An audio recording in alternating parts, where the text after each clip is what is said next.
And the award for Game of the Year 2024 goes to Final Fantasy VII Rebirth! Okay, look, I started that way partially to teach myself a new editing trick, but also I really think it would take a miracle for anything else this year to be more perfect for me. On the one hand, this portion of the Final Fantasy VII Remake series is exactly what it should be, but it's also more than I expected. Having spent even more time than usual trying to get a sense of how this game is put together, I think I can confidently say that a small amount of the novelty has worn off a bit thanks to the first remake game, and the new stuff is only exciting because it's new to this franchise, not necessarily a whole new idea. Basically, this game is Final Fantasy finally becoming the kind of game we've wanted it to be for years. Really, what's surprising is just the mind-boggling attention to detail and technical wizardry that no other game has yet achieved at this scale. Unlike some other very large games that caused me to question why so much data was needed, this game clearly shows that the only limits to game design we have left is our imagination and, frankly, man-hours. The 9th generation has officially arrived with Final Fantasy VII Rebirth, and it is enormously fun and exciting.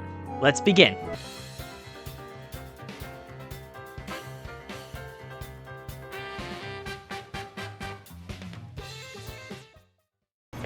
This way. Contact the sword team. Wait, what the? Okay, so, not gonna talk too much about the story here. There is plenty to talk about, but the spoilers would be immense. Thankfully, the broad strokes of the story, at least early on, are much the same as the original Final Fantasy VII. This game begins just as the group has left Midgar behind, specifically with Cloud reminiscing about the good old days of the Nibelheim incident. Not much else needs to be said here about the story. There are definitely new and exciting developments as well, but the parts of the story you might expect to be here are still intact, merely expounded in surprising ways. So instead of spoiling things, let me pivot to why I am practically soiling myself with excitement. See, I am not actually one of the original Final Fantasy VII's biggest fans. Before you hop into the comments, I completely understand the legacy of the original game and why those fans still laud it so highly.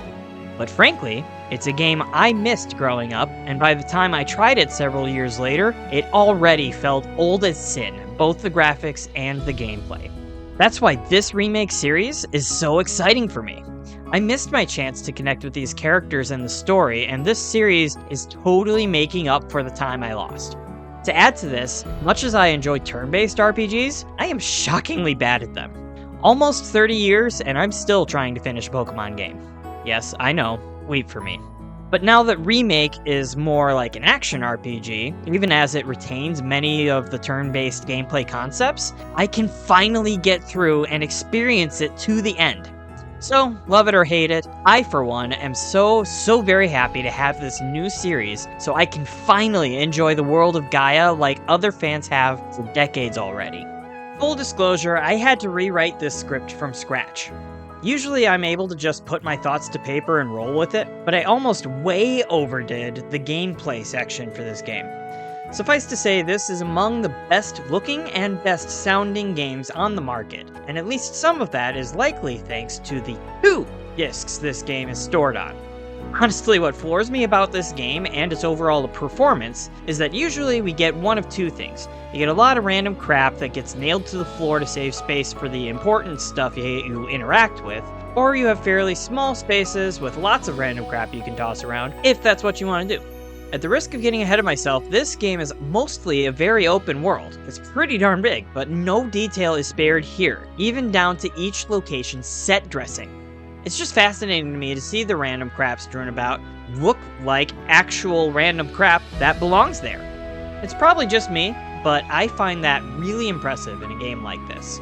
Anywho, as far as combat is concerned, there's not too much to talk about if you played Remake. Rebirth continues with the engaging active combat with semi-turn-based ATB gauges and a need for overall battlefield awareness.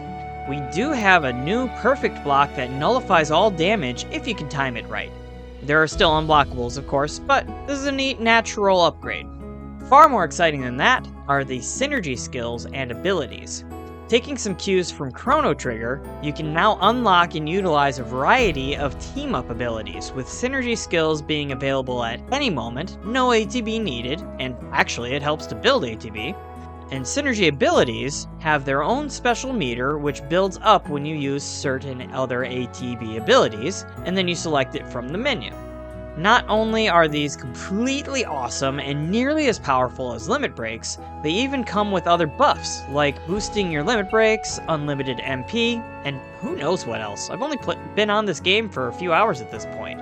These are all welcome additions that make even early combat encounters engaging and wildly fun. Though it is a bit disappointing to me how often I just trounce the enemies so bad, I don't have time to make it cool. I think that really shows how fun combat is if I'm disappointed when it's too easy. At any rate, what's really exciting here, besides the story and the combat and the everything, is the fact that this is now an open world game. It's true, they finally did it! Now, Rebirth progresses how you would expect, with the wide open world and all its trappings being segmented by the little dungeon parts from the original game, like the Mithril Mines. On the one hand, I'd like to see what a world this big and rich could offer without any limits, but that's just not the kind of game this is. In Nintendo terms, because I like, what we have here is more of a Pokemon Legends Arceus kind of game, compared to a Breath or Tears Zelda kind of deal. Honestly, it's a really smart decision to ensure the story gets told properly, and it helps keep things exciting. If all I saw were hundreds of markers across the map with towers, unique monster battles, summon altars, life springs, Moogles, and just so much more, so much more, I would be quickly overwhelmed, and frankly, I almost was here. But in the end, this feels like we get those open parts that were in Final Fantasy VII Remake more often, where you're free to wander, take on quests, and pursue Chadley's requests or demands, and I know I wanted to see more of that. Here it is, and it's all very exciting stuff. I could go into so much more detail about the various things to do on the map, but I tried that once. It takes too long, and it's really not that fun to talk about, but it is all fun to do, with just enough engagement at all times to keep from getting boring. Going slightly off script here, I am constantly surprised every time I go to something new. I'm not necessarily explaining much here because I really want you to experience it for yourself, but everything that I've seen just continues to build my excitement and keep pushing me on to keep going in this game, and I really, really love it.